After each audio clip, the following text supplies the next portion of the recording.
And I really appreciate the opportunity to contribute to this extremely timely and welcome debate this evening on an issue that all of us will speak, both from a personal point of view but from a collective point of view, of the importance of reporting, genuine reporting by the media from conflict zones around the world in a manner and in a brave manner that stands to all of humanity, in the importance of ensuring that there is clarity, that there is the exposition of genuine crimes, but also there is a living, unchallengeable record to this, because particularly in the emerging age of social media and the genuine use of disinformation and misinformation as a form of hybrid warfare, the role of independent, verifiable journalism during times of conflict has never been more important.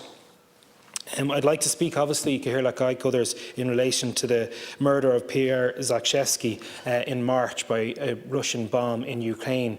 Obviously, being a joint Irish-French national, he was known to many in this chamber, or at least many in this chamber have been able to tell his story.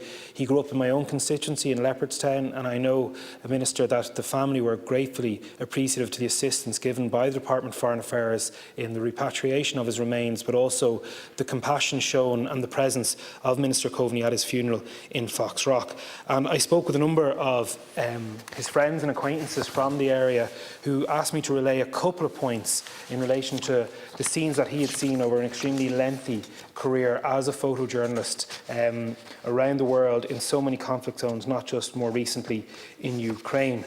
They mentioned that on what may have been his last day alive, Pierre found a 2-month-old baby alone, injured, on the ground amongst rubble and ruins. His first reaction wasn't to take a picture, wasn't necessarily to report it, was the first reaction any human being would have, and to bring that baby to safety, to find it a safe family, support. And while he did manage to bring that baby to receive medical attention they required, sadly that baby was killed. He himself was killed the very next day. It shows the reality of what journalists are faced, in these conflict zones, and indeed, as many others have mentioned, the very clear effects that remain with them long after they leave these conflict zones. I'm also told that when visiting various war and conflict zones over the course of his career, Pierre would tell his friends and family that he rarely felt scared. He was confident in the internal protections of journalists, felt relatively safe with his team and their journalistic credentials. However, he told those close to him that this war in Ukraine was completely different in this regard. Everyone was a target. The rules of respect for journalists and safe zones were disregarded by the Russians, and Pierre ultimately fell victim to this, as did the many medics and humanitarians who've been killed as well in this vicious war.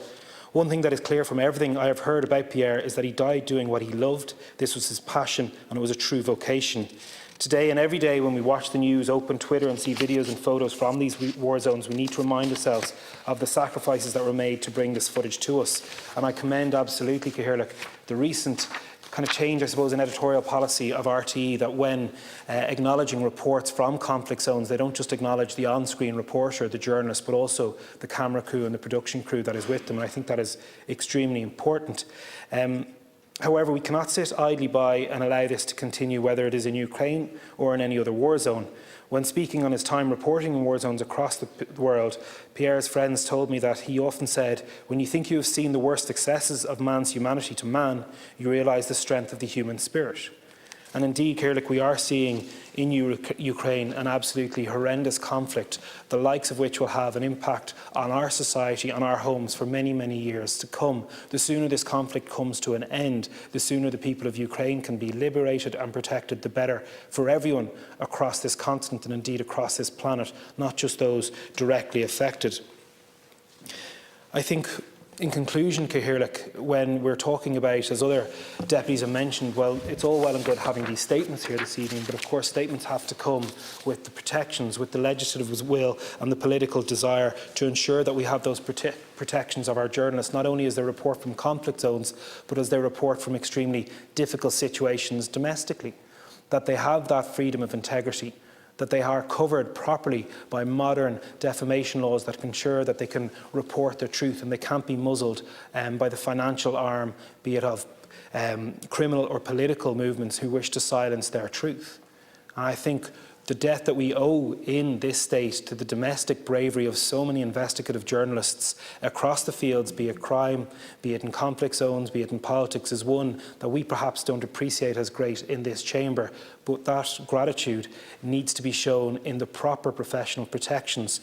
Deputy Berry rightly mentioned in relation to the extreme conditions training that used to be made available to all journalists, all members of the NUJ and the CUR. That is absolutely something that should be brought up. And indeed, I was only speaking last week to a British friend who works for a British newspaper who's doing exactly that sort of training because he's about to be posted to Ukraine for 4 weeks.